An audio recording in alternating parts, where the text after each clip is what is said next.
À Thanksgiving, ma mère a dit, le mariage de ta sœur était super. C'est quand le tien? J'ai répondu, je me suis déjà marié. Vous avez reçu des invitations. Silence de mort. Papa, on ne les a jamais reçus. J'ai sorti les accusés de réception, tous signés. Maintenant, je sais qui l'a fait. La dinde reposait intacte sur la table, la vapeur montant vers la lumière du lustre, tandis que la voix de ma mère tranchait dans le brouhaha poli. Sa question flottait dans l'air comme une lame prête à tomber, et j'ai senti tous les regards de la salle à manger se poser sur moi, lourd d'attente. Le mariage de Charlotte était absolument magnifique, a dit maman, ses doigts ajustant délicatement le collier de perles à son cou. Les fleurs seules ont dû coûter une fortune. Quand est-ce qu'on va fêter le tien, ma chérie? J'ai posé mon verre de vin avec un soin délibéré. Le cristal a fait un bruit sourd contre la table en acajou, à peine audible par-dessus les battements de mon cœur. 4 mois de rage, de blessures et de planification méticuleuse avaient mené à cet instant précis. Je me suis marié en août, ai-je dit simplement. Vous avez tous reçu des invitations. Le silence qui a suivi fut absolu. La fourchette de ma sœur Gillian a cliqueté contre son assiette. Le visage de papa est passé de confus à pâle en quelques secondes. La bouche de maman s'est ouverte, puis refermée, puis rouverte comme un poisson cherchant de l'air. C'est impossible, a finalement réussi à dire papa. Nous n'avons jamais reçu d'invitation. J'ai fouillé dans mon sac à main, que j'avais gardé à côté de ma chaise depuis mon arrivée. Le dossier en est sorti, fluide et préparé, son contenu organisé avec la précision d'une trousse de chirurgien. À l'intérieur se trouvaient 23 pages de documentation que j'avais passé des semaines à compiler, vérifier et préparer pour cette conversation exacte. Vraiment? J'ai posé le premier reçu sur la table, juste à côté de la sauce aux canneberges intacte. Parce que selon FedEx, un colis a été livré à cette adresse le 15 juin à 14h17. Signature requise. Papa s'est penché en avant, plissant les yeux pour regarder le document. Ses lunettes de lecture étaient oubliées sur la cheminée, mais j'avais tout imprimé en gros caractères, sans équivoque. Le numéro de suivi, la confirmation de livraison, et surtout, la signature griffonnée en bas de la ligne. C'est a-t-il commencé, puis s'est arrêté. C'est la signature de Charlotte, ai-je terminé pour lui. Ma voix est restée stable malgré l'adrénaline qui parcourait mes veines. Tu veux voir les autres? J'ai étalé les reçus sur la table, comme un croupier montrant sa main au poker. Chacun documentait une invitation distincte, envoyée à un membre différent de la famille. La livraison de tante Paula le 16 juin, signée à 9h43. Celle d'oncle Thomas le 17 juin. Celle de la cousine Rebecca le 18 juin. 15 membres de la famille au total, tous en une semaine. Plusieurs avaient été livrés ici, à la maison familiale, où la famille élargie recevait souvent du courrier lorsqu'elle séjournait temporairement ou par commodité. Chaque signature appartenait à ma sœur. Charlotte était devenue blême. Son mari, Grégory, était assis, figé à côté d'elle, sa main tenant toujours un petit pain à mi-chemin de sa bouche. Leurs enfants, heureusement, étaient dans la salle de jeu à l'étage avec les autres, épargnés de ce dénouement. Son plus jeune, à peine âgé de 3 ans, faisait, espérons-le, une sieste après l'effervescence de la journée. Je ne comprends pas, a murmuré maman. Mais ses yeux allaient déjà des reçus au visage de Charlotte. La compréhension se faisait jour, lente et terrible. Laisse-moi t'aider à comprendre. J'ai sorti mon téléphone et j'ai ouvert mes photos. Les captures d'écran avaient été organisées dans un dossier il y a des mois, chacune datée et horodatée. Après n'avoir eu de nouvelles de personne, j'ai pensé que les invitations s'étaient peut-être perdues par la poste. Alors, j'ai appelé tout le monde pour leur demander s'ils les avaient reçues. Je leur ai montré le premier échange de SMS. C'était avec ma tante Paula, daté du 2 juillet. Moi, salut tante Paula, as-tu reçu l'invitation de mariage que nous avons envoyée? Tante Paula, mariage? Ma chérie, je ne savais pas que tu étais fiancée. C'est quand la date? Moi, c'est le 12 août. J'ai envoyé une invitation chez toi il y a 3 semaines. Tante Paula, rien ici. Essaie peut-être d'en envoyer une autre. J'en ai envoyé une autre, ai-je poursuivi en faisant glisser l'écran vers le reçu suivant. Cette fois, je l'ai fait livrer à son adresse professionnelle. Elle l'a reçu le 8 juillet, mais d'ici là, elle avait déjà pris d'autres engagements pour ce week-end, car Charlotte avait mentionné que vous ne feriez probablement rien de grand et que la date n'était pas définitive. Les mots ont eu l'effet de pierres jetées dans une eau calme. Des ondes de réalisation se sont propagées sur les visages autour de la table. Oncle Thomas s'est agité, mal à l'aise. La cousine Rebecca a soudain trouvé sa serviette fascinante. Charlotte a dit à tout le monde qu'il n'y avait pas de mariage, ai-je déclaré. Elle a intercepté toutes les invitations qui sont arrivées à cette maison. Elle a signé pour les colis adressés à des parents qui utilisaient cette adresse postale par commodité. Et puis, elle a dit à toute notre famille que je traversais juste une phase, que les fiançailles allaient probablement être rompues, qu'il ne servait à rien de faire des projets. Ce n'est pas à commencer Charlotte. Mais je l'ai coupé d'un regard.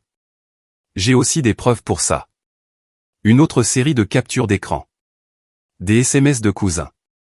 Charlotte dit que tu pourrais annuler le mariage. Charlotte a mentionné que tu avais des doutes. Charlotte m'a dit de ne pas bloquer mon agenda parce que tu n'étais pas sûr de la date. Maman a attrapé son verre de vin avec des mains tremblantes.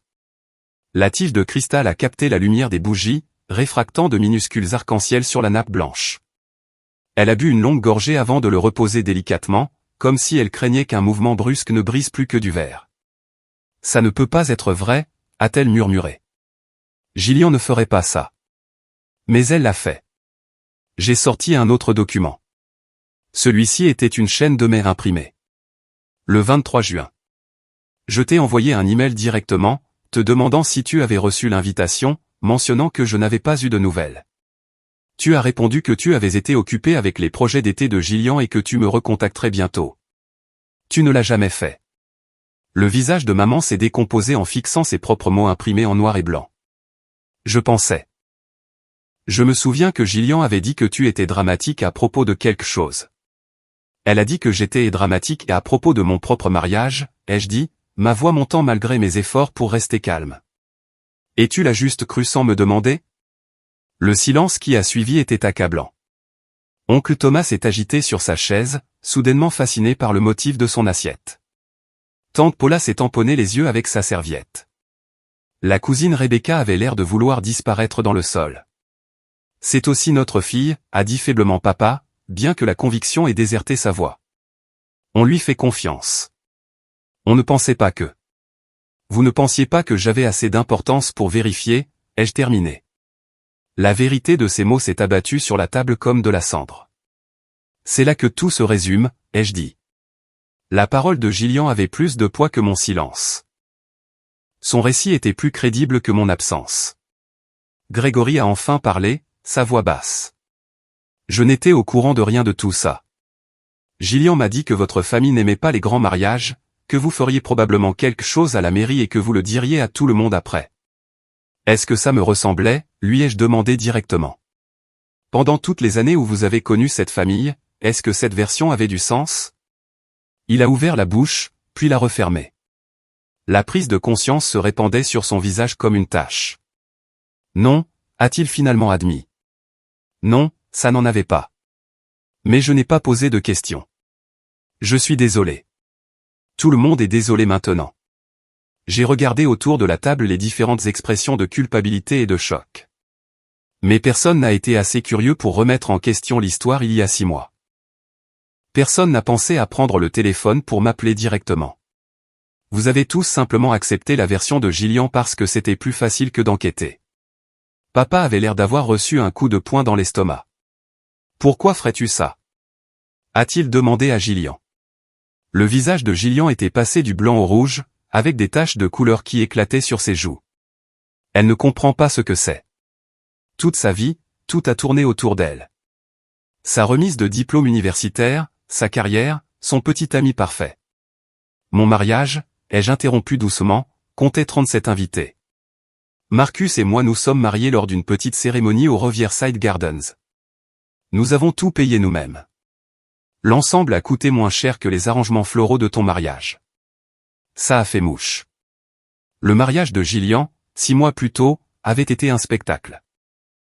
300 invités, une sculpture de glace, un orchestre, et une robe qui coûtait probablement plus cher que ma voiture. Maman et papa avaient payé la note avec fierté, publiant des photos sur les réseaux sociaux pendant des semaines. Nous aurions payé pour le tien aussi, a dit papa, la voix brisée. Si nous avions su, nous aurions aidé. Je ne voulais pas de votre argent. Les mots sont sortis plus brusquement que prévu. Je voulais votre présence. Je voulais que ma mère m'aide à choisir une robe. Je voulais que mon père m'accompagne à l'hôtel. Je voulais que ma sœur soit à mes côtés. L'argent n'a jamais été le problème. Mais nous aurions pu, commença maman. Auriez pu quoi? J'ai secoué la tête. Le rendre plus grand, meilleur, plus comme celui de Charlotte? Je n'avais pas besoin d'un cirque de 300 personnes. J'avais besoin que ma famille soit là pour moi, juste une fois, juste pour un jour. L'angoisse sur le visage de maman était presque insupportable. Presque. Tu as vraiment tout fait toute seule? A-t-elle demandé. L'organisation, les préparatifs? La mère de Marcus a aidé, ai-je dit, et j'ai vu maman tressaillir à cette insinuation. Elle m'a accompagné pour choisir ma robe quand j'ai mentionné que j'y allais seule. Elle m'a tenu la main quand j'ai pleuré parce que ma propre mère ne savait pas que je me mariais. Elle a organisé le dîner de répétition et s'est assurée que chaque détail soit parfait, parce qu'elle a dit que je méritais de me sentir spécial. Oh, mon Dieu, a murmuré maman. Toute sa famille m'a accueilli comme si j'étais déjà des leurs, ai-je continué. Sa sœur m'a organisé une fête de mariage. Sa grand-mère m'a donné son mouchoir vintage pour le quelque chose d'emprunté. Il n'était pas obligé de faire tout ça. Il ne me connaissait que depuis 1 an, mais ils m'ont traité avec plus d'amour et d'attention que ma propre famille n'a pu le faire. Tante Paula a pris la parole, sa voix faible. Je serais venu si j'avais su la vérité. J'aurais été là. Vraiment? Je me suis tourné vers elle. Parce que Gillian t'a dit que j'étais évasive sur les dates, et tu l'as cru. Quand j'ai envoyé une deuxième invitation directement à ton bureau, tu t'étais déjà engagé pour un week-end. Tu as choisi de maintenir ces projets plutôt que de les modifier pour la famille. Elle n'a rien eu à répondre à ça. Aucun d'eux. L'épreuve était accablante. Le schéma, indéniable. Ils avaient tous participé à mon effacement, ne serait-ce que par une acceptation passive des mensonges de Gillian. On ne savait même pas que tu étais encore avec Marcus, a dit faiblement maman. Tu ne l'amènes jamais. Parce qu'à chaque fois que j'essayais, Gillian monopolisait la conversation. Les mots sont sortis plus durement que je ne l'avais prévu, des années de frustration perçant à travers. Tu te souviens du dernier Noël? J'ai mentionné que Marcus et moi regardions des bagues. Gillian a immédiatement commencé à parler de ses projets de voyage d'anniversaire. 2 heures de conversation sur Aruba. Ce n'est pas juste, a protesté Gillian. Non. J'ai sorti un autre document. Celui-ci était une impression des messages du groupe de discussion familiale sur 3 ans. J'avais parcouru et marqué les échanges pertinents. Le 3 novembre, il y a 2 ans, ai-je lu. J'ai mentionné avoir eu une promotion au travail. Gillian a annoncé qu'elle était enceinte de son 2e enfant. Ma nouvelle a eu 3 réponses. La sienne, des dizaines. Un bébé, c'est plus important, a commencé maman. Le 15 avril de l'année dernière, ai-je continué. J'ai annoncé que Marcus et moi étions fiancés. Gillian a posté des photos de la rénovation de sa nouvelle cuisine. Devinez lequel a attiré le plus d'attention dans le chat familial? Silence. Le 22 mai, ai-je dit. J'ai demandé si quelqu'un voulait rencontrer Marcus au barbecue du Memorial Day. Gillian a dit qu'elle avait besoin de l'aide de tout le monde pour planifier la cérémonie de renouvellement de ses vœux. Il n'y a pas eu de barbecue. Il n'y a pas eu de présentation. Il y a eu une session de planification de 3 heures pour une fête à laquelle, soit dit en passant, je n'ai pas été invité à aider à organiser, bien qu'on m'ait demandé d'y assister. Chaque exemple frappait comme un coup de marteau. J'avais passé des mois à éplucher de vieux messages, de vieux emails, de vieilles conversations. Le schéma était indéniable une fois qu'on le voyait exposé. Tu exagères, a dit Gillian, mais sa voix manquait de conviction. Vraiment? J'ai sorti la dernière pièce à conviction, un carnet à spirale rempli de dates, d'heures et de brèves descriptions. J'ai commencé à documenter les interactions familiales il y a 2 ans, ai-je dit. Chaque dîner de famille, chaque fête, chaque appel à la maison. Le temps que nous passions à discuter de ma vie par rapport à celle de Gillian. Vous voulez deviner le ratio? Papa a attrapé le carnet avec des mains tremblantes. Je l'ai regardé feuilleter les pages, son expression devenant de plus en plus horrifiée à chaque entrée. Thanksgiving il y a 2 ans, ai-je lu. 45 minutes sur les enfants de Gillian, 5 minutes sur ma carrière. Noël, 2 heures sur les problèmes de mariage de Gillian, 0 minutes sur ma relation. Pâques, 90 minutes sur la recherche de maison de Gillian. La conversation sur mes candidatures à l'université a duré exactement 3 minutes et demie avant d'être redirigée. C'est de la folie, a sifflé Gillian. Tu es folle de garder ça. Ce qui est fou, ai-je répondu, c'est que j'ai dû documenter mon propre effacement pour que quiconque croie que cela se produisait. Maman avait des larmes qui coulaient sur son visage. On ne s'en est pas rendu compte. Parce que vous n'avez pas demandé. Personne n'a demandé, ai-je dit platement. Personne ne s'est demandé pourquoi j'arrêtais de venir aussi souvent au dîner de famille. Personne ne s'est interrogé sur le fait que je gardais ma relation privée. Vous avez juste supposé que j'étais occupé, ou antisocial, ou difficile. Nous serions venus à ton mariage, a dit papa d'une voix rauque. Si nous avions su. Vous le saviez, ai-je dit. J'ai envoyé des invitations. J'ai passé des appels. J'ai essayé pendant des semaines de joindre les gens. J'ai montré les preuves éparpillées sur la table. Et quand Gillian a intercepté chaque tentative, aucun de vous n'a pensé à vérifier directement avec moi. Vous l'avez cru sur parole quand elle a dit qu'il n'y avait rien à fêter. L'accusation pesait lourdement dans l'air. Il ne s'agissait plus seulement du mariage. Il s'agissait d'années passées à être négligées, rejetées et effacées des récits familiaux pendant que ma sœur occupait le devant de la scène. Le mariage était magnifique, au fait, ai-je continué dans le silence. La famille de Marcus était là. Mes amis du travail sont venus. Ma colocataire de l'université est venue de Seattle. Nous avions un quatuor à cordes et un dîner sur la terrasse du jardin. Je portais les perles vintage de maman parce qu'elle était quelque chose de vieux, même si la femme qui les possédait ne se souciait pas assez de venir. Maman a émis un son semblable à celui d'un animal blessé. Je ne suis pas là pour des excuses, ai-je dit. Je suis là parce que vous m'avez demandé quand avait lieu mon mariage, et j'en ai assez de faire semblant que tout va bien. Vous voulez savoir pourquoi je ne partage pas ma vie avec cette famille? Voilà pourquoi. Parce que même mon mariage n'a pas été à l'abri d'être volé et caché. Charlotte s'est levée brusquement, sa chaise raclant contre le parquet. Tu es dramatique. Alors, j'ai oublié de mentionner quelques invitations. Oublié? Je me suis levé aussi, à sa hauteur. Tu as signé pour 15 livraisons distinctes. Tu as dit à nos parents que j'étais peu fiable et changeante. Tu as convaincu nos parents qu'il n'y avait rien à fêter. Ce n'est pas un oubli, Charlotte. C'est du sabotage. Tu dois toujours te poser en victime. Sa voix s'est élevée, aiguë et défensive. Tout tourne toujours autour de tes difficultés, du fait que tu es négligée. Peut-être que les gens ne font pas attention parce que tu es ennuyeuse. Peut-être que ta vie n'est pas aussi intéressante que tu le penses. Les mots auraient dû me blesser. Il y a un an, ils m'auraient dévasté. Mais j'avais passé 3 mois en thérapie à travailler précisément sur ce genre de manipulation psychologique, et je l'ai reconnu pour ce qu'il était. Ma vie, ai-je dit calmement, comprend une maîtrise en génie biochimique, un salaire à 6 chiffres, un article de recherche publié pour mon mémoire de fin d'études, et un mariage avec quelqu'un qui me respecte vraiment. Si c'est ennuyeux, je préfère l'ennui à ce que c'est, ça. J'ai fait un geste vers la table, vers les ruines du dîner de Thanksgiving, les larmes, le choc et le silence inconfortable.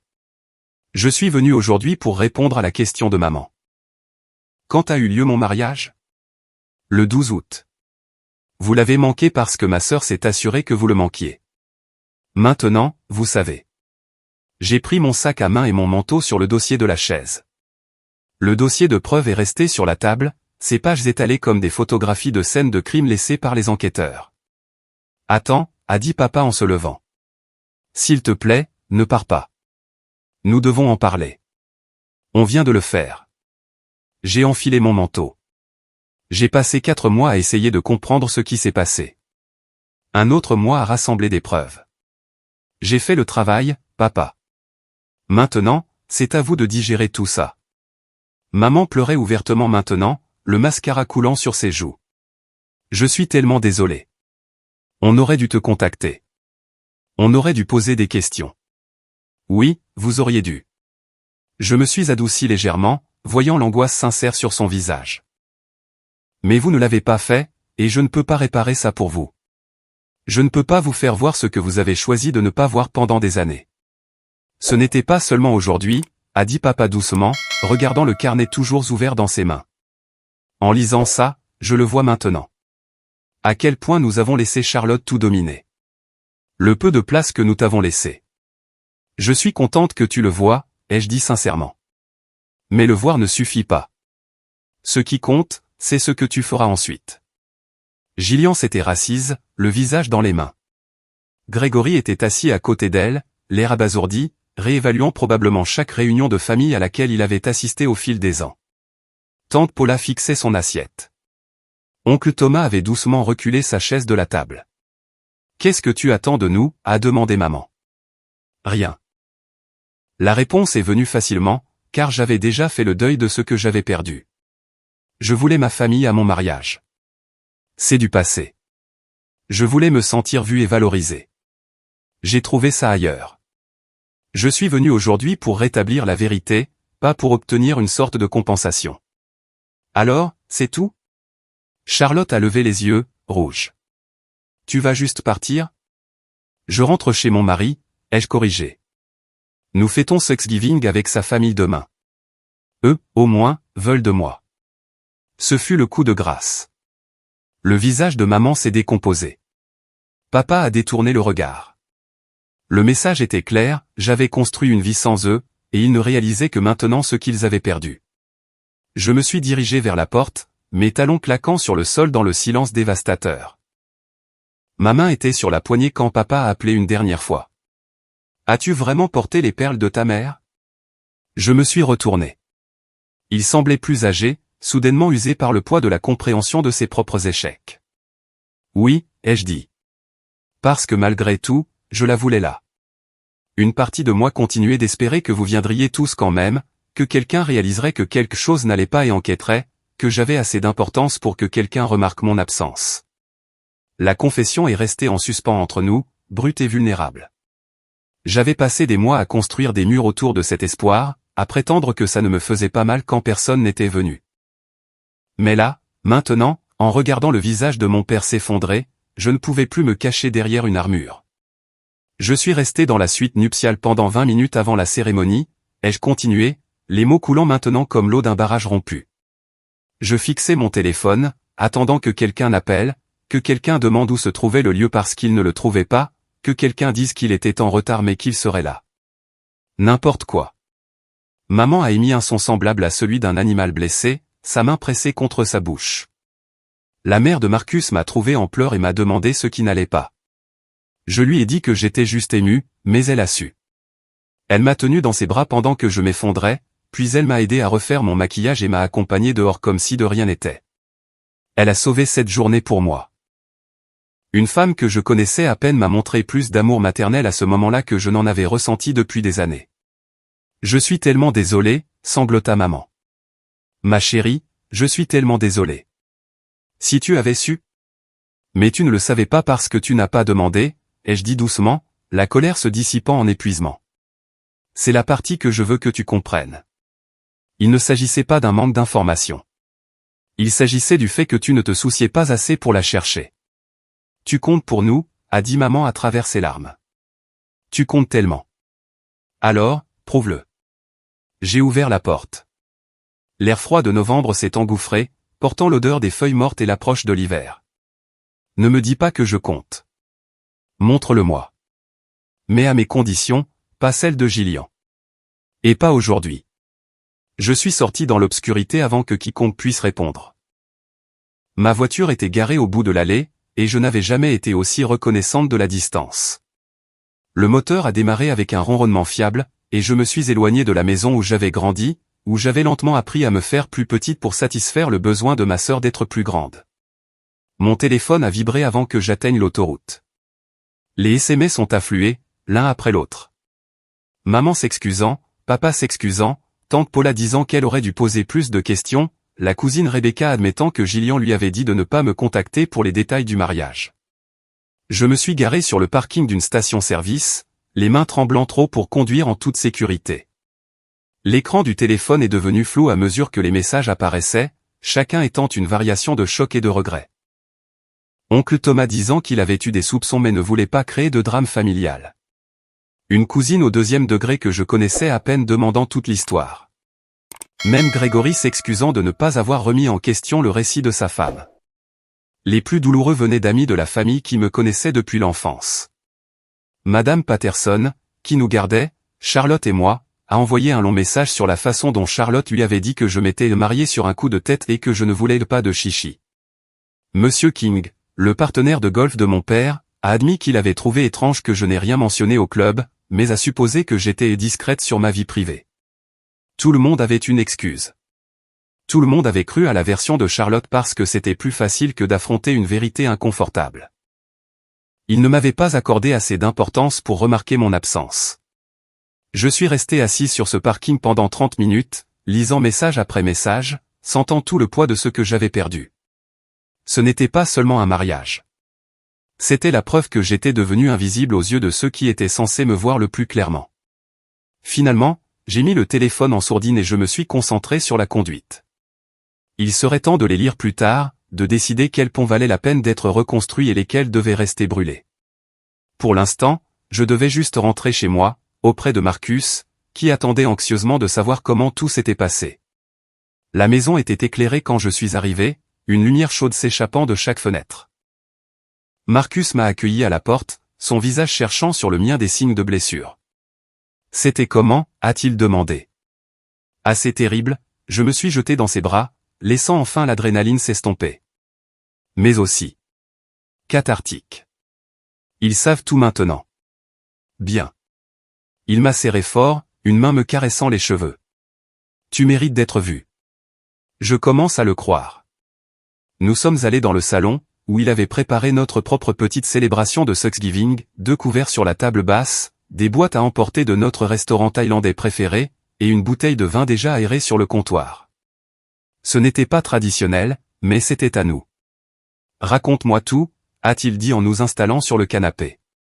Alors, je l'ai fait. Je lui ai raconté chaque instant, chaque révélation, chaque visage choqué. Il a écouté sans m'interrompre, me laissant digérer l'énormité de ce que je venais de faire. Quand j'ai eu fini, il est resté silencieux un long moment. « Je suis fier de toi », a-t-il finalement dit. Il a fallu du courage. Ou de la folie, ai-je ri d'une voix tremblante. J'ai pratiquement fait exploser une bombe au dîner de Thanksgiving. Une bombe de vérité. Il m'a serré la main. Ils avaient besoin de l'entendre, et tu avais besoin de le dire. Mon téléphone a continué de vibrer tout au long du dîner. D'autres messages sont arrivés, dont plusieurs de Gillian que je ne me sentais pas encore de lire. Le chat de groupe avait explosé. Les membres de la famille élargie qui avaient manqué le dîner exigeaient des explications. La façade soigneusement construite de l'harmonie familiale s'était brisée, et tout le monde se précipitait pour en comprendre les morceaux. « Le regrettes-tu » a demandé Marcus pendant que nous rangions. J'ai sérieusement réfléchi à la question. Regrettais-je d'avoir exposé des années de dysfonctionnement familial autour d'une dinde et d'une farce? Regrettais-je d'avoir fait pleurer ma mère, d'avoir vu le visage de mon père s'effondrer, d'avoir assisté à l'humiliation publique de ma sœur? Non, ai-je dit finalement. Je regrette que cela ait été nécessaire, mais je ne regrette pas de l'avoir fait. Que se passe-t-il ensuite? Je n'en ai aucune idée. L'aveu était libérateur. Peut-être qu'ils feront le travail pour comprendre ce qui s'est passé. Peut-être pas. Quoi qu'il en soit, j'en ai fini de porter ça toute seule. Nous avons fini de ranger dans un silence confortable, le genre de partenariat sans parole qui vient du fait de connaître vraiment une autre personne. C'est ce que j'avais voulu partager avec ma famille lors du mariage. Pas seulement la cérémonie, mais la vie que nous avions construite ensemble. Les moments calmes et les blagues privées, la façon dont nous nous déplacions l'un autour de l'autre dans la cuisine, le confort d'être pleinement, complètement vu. Plus tard, alors que nous étions au lit, Marcus a rompu l'obscurité avec une question. « Tu penses qu'ils vont te contacter? Vraiment essayer d'arranger les choses? Certains d'entre eux le feront, ai-je dit. Papa, peut-être. Il avait l'air d'avoir subi un changement fondamental. Maman essaiera, mais elle devra d'abord surmonter sa propre culpabilité. La famille élargie, je ne sais pas.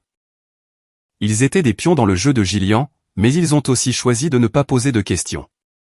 Et Gillian. Gillian doit toucher le fond avant de pouvoir remonter. Je fixais le plafond, pensant au visage de ma sœur de l'autre côté de cette table. Elle a été le centre de l'attention pendant si longtemps qu'elle ne peut pas imaginer un monde où ce n'est pas son droit. Ce soir pourrait être la première fois qu'elle fait face à de réelles conséquences. Tu penses qu'elle savait ce qu'elle faisait? Je pense qu'elle savait exactement ce qu'elle faisait. La certitude était lourde. Intercepter une invitation pourrait être une erreur. 15, c'est un schéma. Elle voulait être la seule fille avec un mariage mémorable. Elle voulait maintenir sa position de personnage principal de la famille. Mon bonheur menaçait cela. Marcus m'a rapproché de lui. C'est leur perte. Tu es incroyable. J'ai souri dans le noir. Un peu partial, non? Complètement, a-t-il dit en m'embrassant sur le front. Mais j'ai aussi raison. Le sommeil est venu plus facilement que je ne l'avais prévu. J'avais passé des mois à redouter cette confrontation. Et maintenant que c'était fini, un poids s'était levé. Quoi qu'il arrive ensuite, cela arriverait.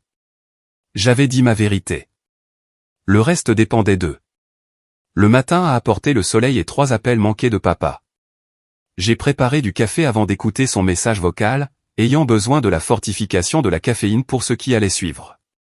Ma chérie, c'est papa. Sa voix était rauque, comme s'il avait pleuré. Je n'ai pas pu dormir de la nuit. J'ai continué à lire ce carnet que tu as laissé. Ta mère et moi avons parlé jusqu'à 3 heures du matin. On va faire mieux. On veut faire mieux. S'il te plaît, appelle-moi quand tu seras prête. Et félicitations pour ton mariage. Je suis désolé de ne pas avoir été là pour t'accompagner à l'hôtel. Le message s'est terminé par un son qui aurait pu être un sanglot. J'ai posé le téléphone délicatement, retenant mes propres larmes. Marcus est apparu à la porte, 2 tasses à la main. Ton père? Oui. J'ai accepté le café avec gratitude. Il a l'air brisé. C'est ce que tu voulais. Je voulais qu'il comprenne. J'ai siroté le café chaud, accueillant la brûlure. Être brisé, c'est juste ce qui arrive quand la compréhension arrive enfin. Le téléphone a de nouveau sonné, maman. Cette fois, j'ai laissé le message sur le répondeur, pas tout à fait prête pour cette conversation. Puis tante Paula, puis la cousine Rebecca. Les vannes s'étaient ouvertes, et tout le monde voulait parler, expliquer, s'excuser. Tu n'as pas à répondre à aucun d'eux, m'a rappelé Marcus. Pas avant d'être prête. Je sais, mais j'ouvrais déjà mes messages, parcourant le retard. La plupart étaient des variations sur le même thème, choc, excuses, promesse de faire mieux. Puis je suis tombé sur les messages de Gillian. Les premiers étaient défensifs, en colère, je l'avais humiliée, j'avais gâché Thanksgiving, j'avais toujours été jalouse d'elle. Le déni classique. Exactement ce à quoi je m'attendais. Mais ensuite, enfoui au milieu, envoyé à 4h30 du matin, je ne sais pas pourquoi j'ai fait ça. J'ai vu les invitations et quelque chose s'est juste tordu en moi. Tu as toujours été plus intelligente que moi, plus accomplie. Je suppose que je voulais une chose qui soit juste à moi. Je suis désolé. Je sais que ça ne répare rien, mais je suis désolé. J'ai montré le message à Marcus. Il l'a lu 2 fois, l'expression pensive. C'est la chose la plus honnête qu'elle t'ait jamais dite. Ça ne rend pas la chose acceptable. Non, a-t-il convenu. Mais c'est un début. Je n'ai répondu à aucun des messages ce jour-là. Marcus et moi sommes allés chez ses parents pour leur célébration de Thanksgiving, et j'ai été accueilli avec la chaleur qui me manquait dans ma propre famille. Sa mère m'a serré fort dans ses bras, m'a dit qu'elle était honorée de m'avoir comme belle-fille, et m'a montré l'album photo qu'elle avait fait de notre mariage. Je sais que ta famille n'a pas pu être là, a-t-elle dit doucement, mais nous sommes aussi ta famille, et nous avons été si reconnaissants d'assister à ton jour spécial. Ça m'a fait pleurer. Des larmes de joie cette fois. La sœur de Marcus m'a montré des vidéos de la réception. Son frère a plaisanté sur la danse horrible. Sa grand-mère a raconté des histoires embarrassantes sur Marcus enfant. C'était tout ce qu'une réunion de famille devrait être, chaleureuse, inclusive, sincèrement intéressée par la vie de chacun. Sur le chemin du retour, j'ai senti quelque chose s'installer en moi, une sorte de paix que je n'attendais pas. Ça va, a demandé Marcus en jetant un coup d'œil. Oui. J'ai été surprise de réaliser que c'était vrai. Je crois que je vais bien, en fait. Bien. Il a souri. Tu mérites d'aller bien. On le mérite tous les deux. Je lui ai serré la main. Merci d'avoir été patient pendant que je mettais tout ça au clair. Merci de m'avoir laissé faire partie de ta vie. Il a porté ma main à ses lèvres. Même les parties compliquées. Lundi, j'étais prête à répondre au message. J'ai commencé par papa, en lui proposant de prendre un café. Juste nous deux, sans intermédiaire, sans distraction. Il a immédiatement accepté. Nous nous sommes retrouvés dans un café tranquille du centre-ville, assis l'un en face de l'autre dans une banquette d'angle. Papa avait l'air d'avoir vieilli de 5 ans en 3 jours. J'ai été un père terrible, a-t-il commencé. Tu as été un père négligent, ai-je corrigé. Il y a une différence. Il a grincé des dents mais a hoché la tête. Ta mère et moi avons regardé de vieilles photos, de vieilles vidéos. On pouvait voir ce qui se passait en temps réel. Chaque fête d'anniversaire, chaque fête. Tu devenais plus silencieuse, tu souriais moins, tu te tenais plus loin du centre des photos. J'ai appris à me rendre invisible, ai-je dit. Ça semblait plus facile que de me battre constamment pour attirer l'attention. Tu n'aurais pas dû avoir à te battre. Sa voix s'est brisée. Tu es ma fille. Tu aurais toujours dû avoir mon attention. Pourquoi ne l'ai-je pas eu? La question que je portais depuis des années a enfin trouvé sa voix. Qu'est-ce que Gillian a fait que je n'ai pas fait? Elle l'exigeait. Papa a baissé les yeux sur son café. Depuis qu'elle était petite, Gillian piquait des cris si elle n'était pas le centre de l'attention. C'était épuisant, alors on cédait. On la laissait dominer les conversations, on faisait passer ses besoins en premier. C'est devenu une habitude. Et moi, j'étais la silencieuse qui ne faisait pas de vagues. Tu étais la facile. Il a croisé mon regard. On a pris ça pour acquis. On t'a prise pour acquise. C'est impardonnable. Il ne s'agit pas encore de pardon, ai-je dit avec précaution. Il s'agit de comprendre ce qui s'est passé et si cela peut changer. Ça va changer. La détermination dans sa voix était nouvelle. Ta mère et moi sommes en thérapie, individuelle et de couple. On est en train de déballer des décennies de schémas dysfonctionnels. Et on va aussi en thérapie familiale, si tu es d'accord. Et Gillian? Elle est réticente. Il a choisi ses mots avec soin. Grégory la pousse. Il a apparemment des inquiétudes depuis un certain temps mais ne savait pas comment les aborder. Tes révélations ont ouvert beaucoup de conversations dans leur mariage aussi. Bien. C'était sincère. Elle doit faire face à ce qu'elle a fait. Elle le doit. Il a fait une pause. Je ne lui cherche pas d'excuses, mais je pense que ta mère et moi avons favorisé cela. On lui a appris que réclamer de l'attention fonctionnerait. On t'a appris que le silence était plus sûr. C'était nos échecs, pas les tiens. La reconnaissance signifiait quelque chose. Pas tout, mais quelque chose. J'ai besoin de temps, lui ai-je dit. Pour déterminer quelle relation je veux avec cette famille, si j'en veux une. Tout le temps dont tu as besoin. Il a tendu la main sur la table, s'arrêtant juste avant de me toucher. Je suis fier de toi. J'aurais dû le dire il y a des années. J'aurais dû le dire à ta remise de diplôme, à tes fiançailles, à ton mariage. Mais je le dis maintenant. Je suis fier de ce que tu es devenu, malgré nous plutôt que grâce à nous. Je l'ai laissé prendre ma main. Sa prise était hésitante, incertaine, le contact d'un père qui avait oublié comment montrer son amour et qui réapprenait à partir de zéro. Je considérerais la thérapie familiale, ai-je dit. Mais pas tout de suite. J'ai besoin de voir un changement durable d'abord. Pas seulement des excuses, mais des actes. C'est juste, a-t-il hoché la tête. Plus que juste. Nous avons parlé pendant encore 1 heure. Pas du drame ou de la douleur, mais de ma vie, mon travail, mes recherches, Marcus, l'appartement que nous envisagions d'acheter. Papa a écouté comme s'il était avide d'informations, posant des questions, se souvenant des détails, s'engageant réellement avec qui j'étais plutôt qu'avec la personne qu'il avait supposé que j'étais.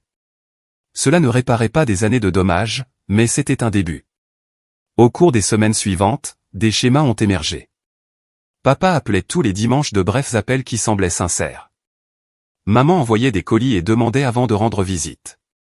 Les membres de la famille élargie m'ont contacté avec des invitations à des rassemblements plus petits et plus intimes où la conversation pouvait réellement circuler. Et Charlotte est restée silencieuse jusqu'à Noël. J'avais accepté d'assister au dîner de Noël de mes parents à des conditions précises. Charlotte et moi ne serions pas forcés à une réconciliation de façade. Si quelqu'un essayait de jouer à la famille heureuse et de tout balayer sous le tapis, je partirais. Maman et papa avaient accepté, même si je pouvais voir que cela leur faisait de la peine de reconnaître la fracture. Quand Marcus et moi sommes arrivés, la maison était décorée mais sobre. Rien de l'excès tape à accent grave-l'œil des années précédentes. Pas de photographe professionnel positionnant tout le monde pour des photos de famille parfaites. Juste des lumières simples et un arbre, chaleureux et discret. Charlotte était déjà là avec Grégory et les enfants. Elle avait l'air plus mince, fatiguée. Quand nos regards se sont croisés à travers la pièce, quelque chose est passé entre nous. Pas du pardon, mais une reconnaissance. Le dîner a été maladroit au début. Tout le monde était hyper conscient de ce qu'il disait, faisant attention à ne pas monopoliser la conversation ou à ne pas détourner l'attention. Mais peu à peu, autre chose a émergé. Une communication réelle. Les gens posaient des questions et attendaient les réponses. Un espace a été créé pour différentes voix. Quand Charlotte a commencé à monopoliser une histoire sur ses enfants, Grégory l'a gentiment redirigée avec une main sur son bras. Après le dîner, alors que les gens se dispersaient dans différentes pièces, Charlotte m'a trouvé dans la cuisine. « Pouvons-nous parler ?» a-t-elle demandé. J'ai séché mes mains sur un torchon, réfléchissant. Nous sommes sortis sur la terrasse arrière, l'air froid de décembre mordant à travers nos pulls. Pendant un long moment, aucune de nous n'a parlé. « Je suis en thérapie », a finalement dit Gillian. Individuel et de couple. Grégory m'a donné un ultimatum après Thanksgiving, chercher de l'aide, où il prendrait les enfants et partirait. Tant mieux pour Grégory. Elle a tressailli mais n'a pas argumenté. Mon thérapeute dit que j'ai un comportement pathologique de recherche d'attention qui vient d'une insécurité infantile. Apparemment, la permissivité de maman et papa ne m'a pas aidé, elle m'a juste rendu plus désespéré. Je ne vais pas avoir pitié de toi. Je ne te le demande pas, elle a croisé les bras. J'essaie d'expliquer pourquoi j'ai fait ce que j'ai fait. Pas de l'excuser. De l'expliquer. Tu étais jalouse. Elle a hoché la tête. Oui. Tu ne pouvais pas supporter l'idée que j'ai quelque chose de spécial qui ne te concernait pas, oui. L'aveu est sorti, tout petit. J'ai passé toute ma vie à être la jolie, la sociable, celle à qui tout le monde prêtait attention. Toi, tu as toujours été l'intelligente, celle qui réussit. Je me suis dit que mon mariage devait être parfait parce que c'était le seul domaine où je pouvais te surpasser. Alors tu as fait en sorte que je n'ai pas de mariage du tout. Alors j'ai fait en sorte que personne ne le sache. Elle m'a finalement regardé. Je me suis convaincu que tu ne t'en soucierais pas tant que ça, que tu préférerais de toute façon une petite cérémonie, que je te rendais service en évitant les drames familiaux. C'est un mensonge que tu t'es raconté à toi-même. Je sais. Des larmes coulaient sur ses joues. Je le sais maintenant. Mais sur le moment, je pouvais tout justifier. Je suis très doué pour me mentir à moi-même. Il s'avère que je l'ai fait toute ma vie. Que veux-tu de moi, Gillian? Rien. Elle a essuyé son visage. Je ne mérite pas le pardon. Je ne le mériterai probablement jamais. Mais je voulais que tu saches que je travaille sur moi-même. Que j'essaie de comprendre pourquoi je suis comme je suis. Que ton mariage n'était pas la première fois que je te sabotais, et que je suis désolé pour tout ça. Il y a eu d'autres fois. Elle a hoché la tête, misérablement. Les candidatures à l'université. J'ai dit à maman et papa que tu étais ambivalente à propos de tes meilleurs choix pour qu'ils te poussent vers leur choix préféré. Les opportunités d'emploi. J'ai mentionné à des amis de la famille que tu ne cherchais pas vraiment, donc les contacts professionnels ne se sont pas matérialisés. Des petites choses. Le sabotage par 1000 coupures. J'ai eu la nausée. Mon Dieu, Charlotte. Je suis désolé. Elle pleurait ouvertement maintenant. Je suis tellement désolé. Tu mérites mieux. Tu méritais une sœur qui te célèbre au lieu de te rabaisser. Oui, c'est vrai. La colère était saine, juste. Je méritais une famille qui me voit, qui me valorise, qui ne te laisse pas m'effacer de leur vie. Je sais. Et maintenant, tu es en thérapie, et Grégory a menacé de partir, alors soudainement, tu es capable de perspicacité et d'excuses. J'ai secoué la tête. Ça ne rend pas les choses meilleures. Je le sais aussi. Elle s'est affaissée contre la balustrade du porche. Je ne demande pas le pardon. J'avais juste besoin que tu saches que je vois ce que j'ai fait, enfin, et que j'ai honte. La honte était un début. Pas suffisant, mais un début. Reste loin de moi, ai-je dit. Pour l'instant, peut-être pour toujours. Travaille sur toi-même. Sois meilleur pour tes enfants. Mais ne t'attends pas à ce que je fasse partie de ton arc de rédemption. D'accord. Elle a hoché la tête, toujours en pleurs. C'est juste. Je suis rentré, la laissant sur le porche avec ses larmes et ses prises de conscience. Marcus m'a trouvé immédiatement, lisant sur mon visage avec une facilité habituée. Ça va? Ça s'améliore. Je me suis appuyé contre lui. Elle s'est excusée. En quelque sorte. Ça ne change rien, mais au moins, elle reconnaît la réalité. C'est quelque chose. C'est quelque chose, ai-je convenu. Le reste de Noël s'est déroulé tranquillement. Pas de confrontation dramatique, pas de réconciliation forcée, juste une famille commençant à faire face à ses échecs et tentant de construire quelque chose de nouveau sur les ruines. Reste à savoir si cela fonctionnerait. Mais pour la première fois depuis des années, je ne portais pas le poids toute seule. Ma voix avait été entendue. Ma vérité avait été reconnue. Et j'avais Marcus à mes côtés, sa famille comme soutien, et la certitude d'avoir survécu au pire. En rentrant en voiture cette nuit-là, passant devant des maisons illuminées pour les fêtes, j'ai ressenti quelque chose d'inattendu. De l'espoir. Pas pour la famille que j'avais perdue, mais pour celle que je construisais. Celle qui me voyait, me valorisait et me choisissait chaque jour. L'année prochaine, a dit Marcus, on organise Thanksgiving chez nous. Juste nos proches. Ton père si tu veux, mais à tes conditions. Chez nous, ai-je répété, aimant le son de ces mots. Nos proches. Nos conditions. Exactement. J'ai souri dans le noir, regardant les lampadaires défiler. Le passé ne pouvait pas être changé. La blessure ne pouvait pas être effacée. Mais l'avenir était à écrire. Et pour la première fois depuis une éternité, c'était moi qui tenais le stylo. C'était ça, la liberté.